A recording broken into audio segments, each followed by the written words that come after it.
Bienvenue au podcast Kadampa. Ces balados, comme on dit au Québec, offrent des solutions pratiques pour les défis de la vie quotidienne et nous aident en nous guidant vers des états d'esprit plus calmes et joyeux.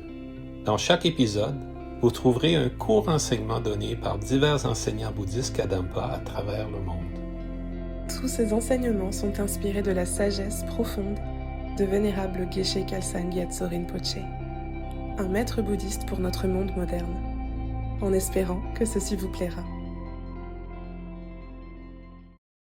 Alors bonjour tout le monde, mon nom est Marie-Claude, je suis l'enseignante principale au Centre de méditation Kadampa Québec au Canada. Et aujourd'hui, on aborde un sujet qui touche énormément de gens, la solitude. On va essayer de réfléchir à ce sujet pour en fait repenser la solitude. Elle a bien mauvaise presse et est souvent associée à quelque chose qu'on évite, qu'on veut pas, qui nous fait souffrir. On identifie souvent la solitude comme étant un problème. Dans les enseignements de Bouddha, on nous invite en fait à réfléchir à ce qu'on considère comme étant nos propres problèmes. Habituellement, on pense par exemple que dans le contexte du sujet d'aujourd'hui, que se retrouver seul un vendredi soir chez nous, alors que tous nos amis sont sortis ou que tous les autres sont avec leurs amis, c'est un problème. C'est notre problème. Que de ne pas avoir de partenaire, par exemple, ça, c'est notre problème. Mais dans un bouddhisme moderne, Vénérable Geshe Khalsa Gyatso, mon enseignant, il dit « Il nous faut comprendre que nos problèmes n'existent pas en dehors de nous-mêmes, mais qu'ils sont des parties de notre esprit qui éprouvent des sensations désagréables. » Donc, est-ce que la solitude est un problème en elle-même? Non. Elle devient notre problème si on la ressent comme étant désagréable. Donc, plus on croit que nos problèmes sont des situations extérieures, plus on essaie sans cesse dans notre vie de changer l'extérieur pour nous sentir mieux. Donc, qu'est-ce qu'on va faire si on est seul chez soi un vendredi soir et qu'on ressent la solitude? On pense qu'on a le problème de la solitude. On va essayer de se trouver quelque chose à faire. On va peut-être essayer d'appeler quelqu'un. On va peut-être essayer de se trouver un film à regarder ou aller sortir à quelque part pour pas se retrouver seul chez soi. On va peut-être se réfugier dans le frigo et essayer de manger pour moins se sentir seul. On a toutes sortes de façons de chercher des solutions à ces sensations désagréables qui se trouvent à l'intérieur de notre esprit, mais par des moyens extérieurs. Mais notre expérience, en fait, nous prouve sans cesse qu'on n'arrive pas à trouver de réelles solutions durables à ce problème de la solitude par des méthodes extérieures, comme je viens de nommer en exemple. On peut peut-être, en fait, prendre quelques minutes, quelques instants pour explorer les raisons possibles. Pourquoi on fait l'expérience de sensations désagréables quand on se retrouve seul? D'abord, cette croyance que la solitude est négative. Si on voit la solitude de cette manière, on n'a vraiment pas le choix de la vivre comme étant quelque chose de difficile, de négatif, étant notre problème. Donc déjà, peut-être commencer à repenser que la solitude n'a pas à être un problème pour nous. Ce n'est pas un problème en soi. Mais pourquoi c'est déplaisant? Alors, peut-être qu'on est confronté quand on se retrouve seul. On a peut-être peur. Passer du temps avec soi. C'est comme, il y a toutes sortes de choses auxquelles on ne veut pas penser qui vont faire surface. Peut-être. On a peut-être une sensation de vide ou de manque. Un manque de sens, un manque d'amour, manque de soutien, manque de connexion ou de lien. Et peut-être que ça confirme ou renforce des pensées négatives qu'on a de nous-mêmes. Qu'on n'est pas digne d'être aimé, qu'on n'est pas intéressant, on est ennuyant. Qu'on est souvent exclu ou rejeté. Ça renforce peut-être un sentiment de pas fitter, pas arriver à s'intégrer à des groupes. on a peut-être une sensation qu'on n'est juste pas normal. Ou c'est pas normal, en fait, de ne pas avoir d'amis. Ou peut-être qu'on a plein d'amis, mais c'est pas normal de ne pas avoir de partenaire dans la vie. Il doit certainement avoir quelque chose qui cloche chez nous si on est seul et on n'a pas trouvé de partenaire. On aimerait tous peut-être se sentir spécial pour au moins une personne, aux yeux d'une personne, puis une personne qui n'est pas biaisée là, comme notre mère, notre père, nos parents, nos frères et sœurs, ça compte pas. On veut se sentir spécial aux yeux d'une personne. Et on s'est peut-être laissé convaincre qu'il y a vraiment une personne faite pour nous dans cette vie, cette âme sœur, cette douce moitié, sans qui on ne peut jamais se sentir complet. Peut-être qu'on pense que c'est pas la vie de vivre seul. C'est certainement pas une vie heureuse d'être seul. Et pourtant, si on s'arrête pour penser, il y a plusieurs personnes, en fait, qui recherchent la solitude, qui souhaitent se retrouver dans le calme, la nature, loin de la civilisation, et qui sont très heureux. Je pense à mon enseignant, Geshe Kelsang Gyatso, qui a médité pendant plus de 10 ans dans les montagnes, à la frontière du Tibet et du Népal, si je m'abuse. Et je crois pas qu'il ait souffert un seul instant de solitude. Et on connaît tous des gens très misérables en couple. Donc, on le sait, tous dans notre propre expérience. C'est pas parce qu'on est avec d'autres qu'on ne se sent pas seul, non plus. On peut être entouré de gens, mais se sentir profondément seul. Parce qu'en fait, on se sent pas écouté, pas compris. Parfois, on peut avoir l'impression qu'on passe inaperçu, que personne nous remarque, comme si les autres nous voyaient pas. On peut se sentir déconnecté ou isolé des autres, même en la présence des autres. Donc, cet esprit qui souffre de solitude, en fait, ce qu'il faut comprendre, c'est que c'est un esprit qui est tourné vers soi, comme toutes les perturbations mentales, tous les états d'esprit qui causent nos problèmes, qui sont nos vrais problèmes, sont les perturbations mentales. Et ce sont tous des esprits qui sont centrés sur soi. Alors, c'est un esprit qui se concentre sur ce qu'il n'y a pas, qu'il voudrait, ou sur ce qu'il y a, qu'il ne voudrait pas, qui exagère l'aspect désagréable de ces choses, du fait qu'on n'a pas ce qu'on voulait, ou qu'on a ce qu'on veut pas. Et on déprime, on devient découragé. Ou on exagère l'aspect agréable, perçu, que si on avait ces choses, là, on serait tellement heureux. On se fait croire qu'il y a des sources de bonheur extérieures à nous et on a toutes sortes d'attentes et on est définitivement déçu quand on n'arrive pas à exaucer nos souhaits. Mais dans les deux cas, c'est une exagération de ce qui est perçu, le problème. C'est cette exagération même, qu'on appelle dans le bouddhisme l'attention inappropriée, qui est notre problème, qui est la cause de notre souffrance.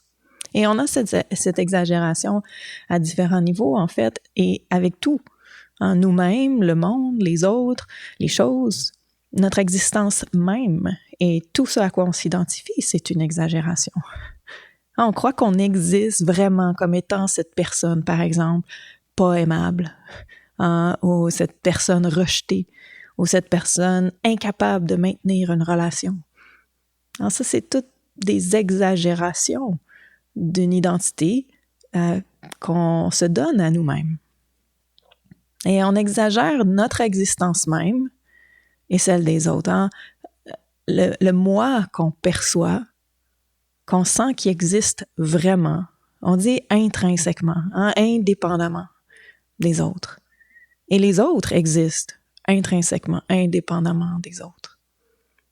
Mais de ces perceptions, on a à ce moment-là une perception qui croit que moi et autres, on est intrinsèquement différents.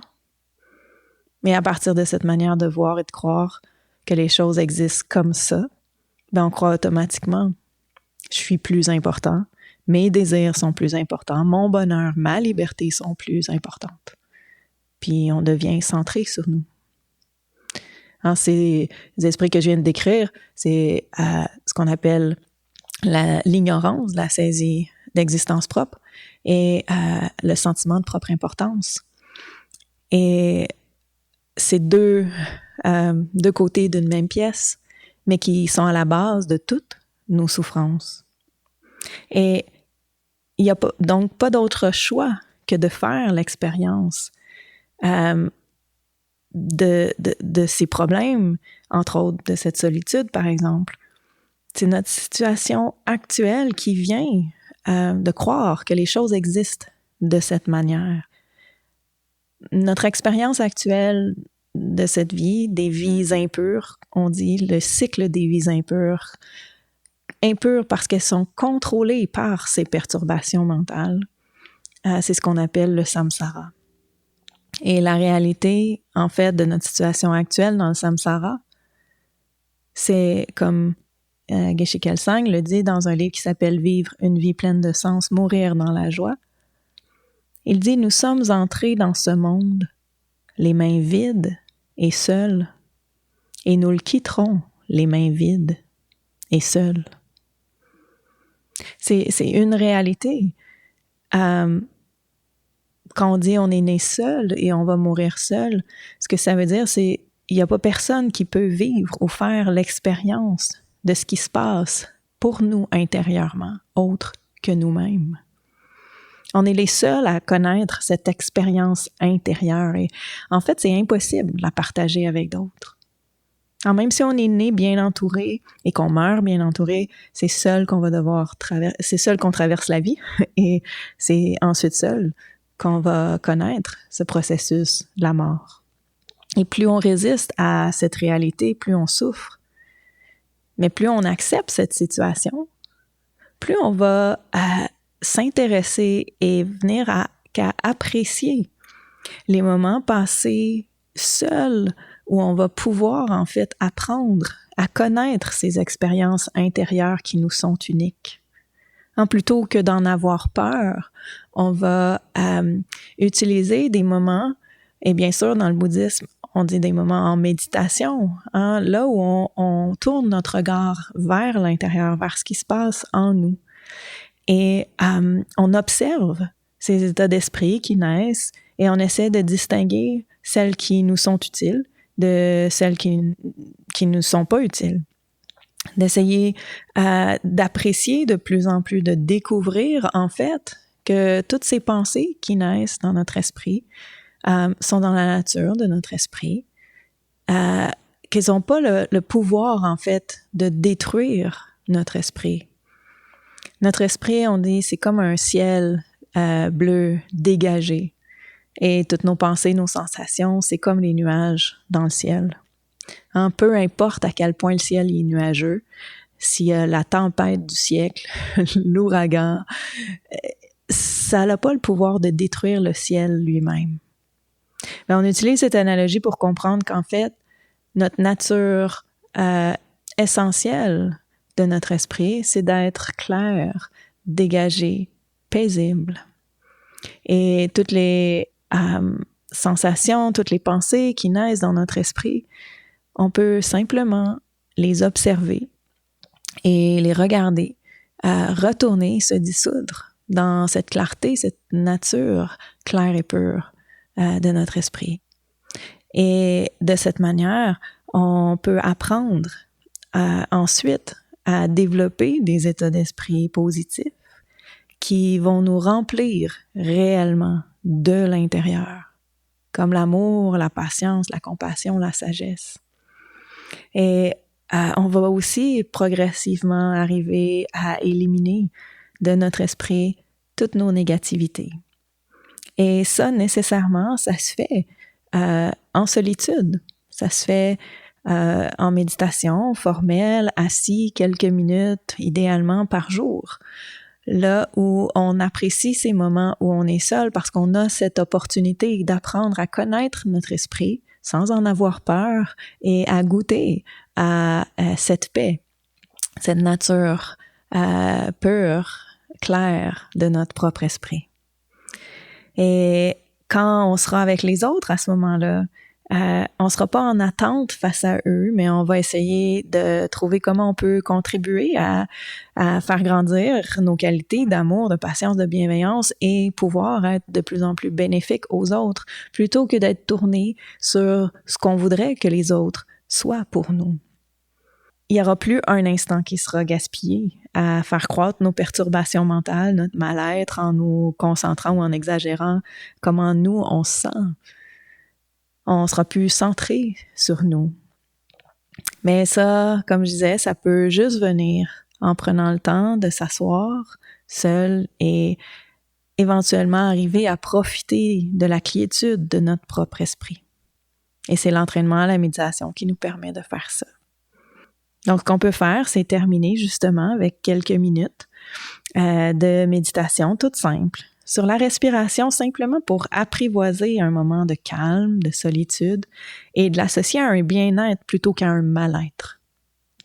Et donc, les pensées vont venir, on résiste pas, on ne devient pas tendu, on leur donne pas d'importance en fait.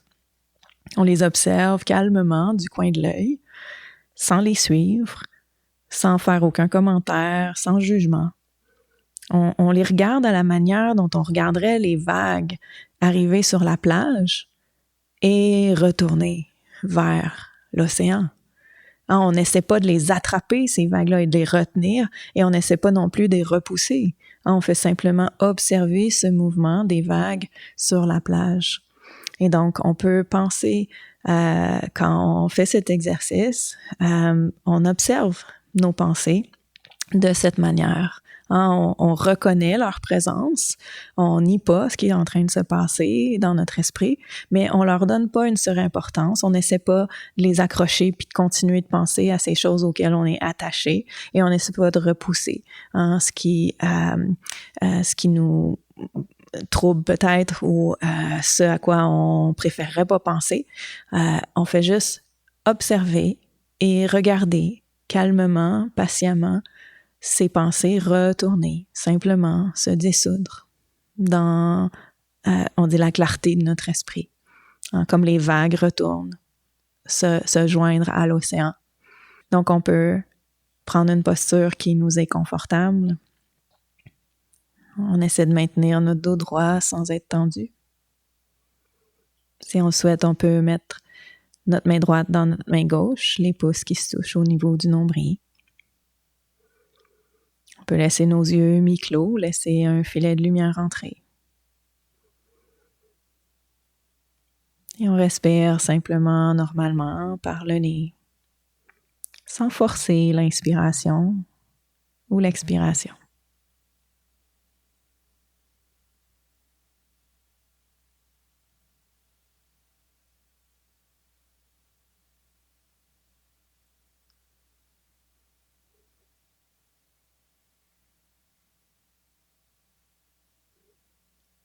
On peut commencer en générant notre bon cœur, une bonne motivation, que par nos efforts, à prendre ces quelques instants pour méditer, que ça nous apporte des bienfaits non seulement à nous-mêmes, mais aux autres.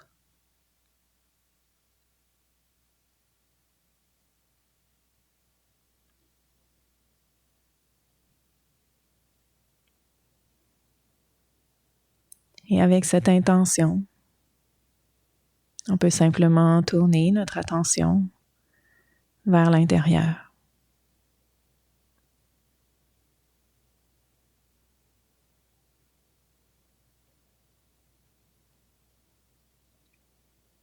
On va utiliser notre respiration comme un ancrage. On continue de respirer normalement par le nez. Et on peut se concentrer au bout de nos narines, sur la sensation de l'air qui entre et sort de notre nez. Une légère sensation de fraîcheur à l'inspiration et de chaleur à l'expiration.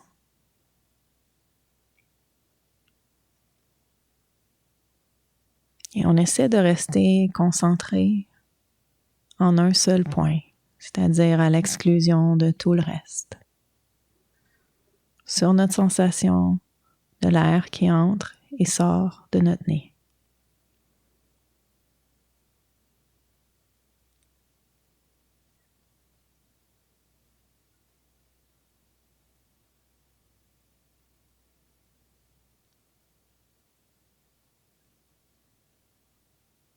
Naturellement, les pensées viennent, nous distraient de notre objet de méditation, cette sensation de l'air qui entre et sort de notre nez. Mais il n'y a pas besoin de paniquer. On ne résiste pas. On ne devient pas tendu. On essaie de ne pas donner d'importance à ces pensées ou ces sensations. On les observe simplement, calmement. Et on les laisse retourner simplement d'où elles sont venues. De notre esprit racine, au niveau de notre cœur. On retourne à notre respiration. On se concentre sur l'air qui entre et sort de notre nez.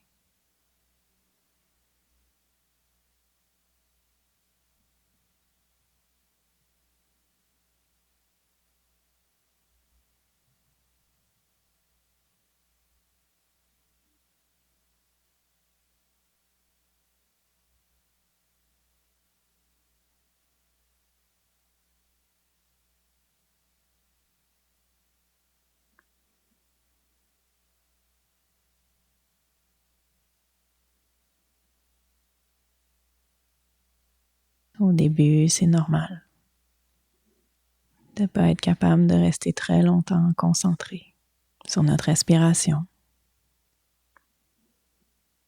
Et avec le temps, progressivement, la turbulence de nos pensées distrayantes s'apaise. Et notre esprit devient plus calme et plus tranquille. Et éventuellement, on pourra faire cette expérience d'un esprit paisible. Connaître ce contentement et ce bonheur qui viennent naturellement à partir de l'intérieur.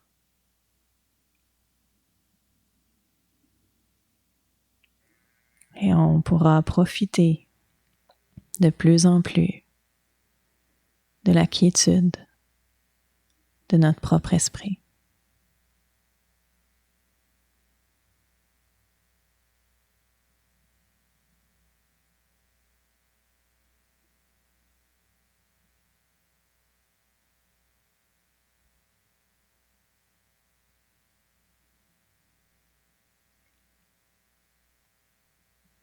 Ok, merci. Ça m'a fait un grand plaisir de partager ces quelques réflexions avec vous. Évidemment, c'était qu'un aspect des enseignements de Bouddha sur le sujet, mais il y a d'autres podcasts que vous pouvez écouter avec d'autres trucs pour vous aider sur la solitude et sur beaucoup d'autres sujets. À la prochaine. Si vous vous sentez inspiré par ce podcast, suivez le lien dans la description de l'épisode et plongez plus profondément dans la sagesse intemporelle du bouddhisme moderne Kadampa. Pour aider d'autres personnes à découvrir cette sagesse, vous pouvez laisser une note 5 étoiles à notre chaîne ou simplement partager ce podcast autour de vous. Merci de votre écoute. Nous avons hâte de vous retrouver dans le prochain épisode des Balados Kadampa.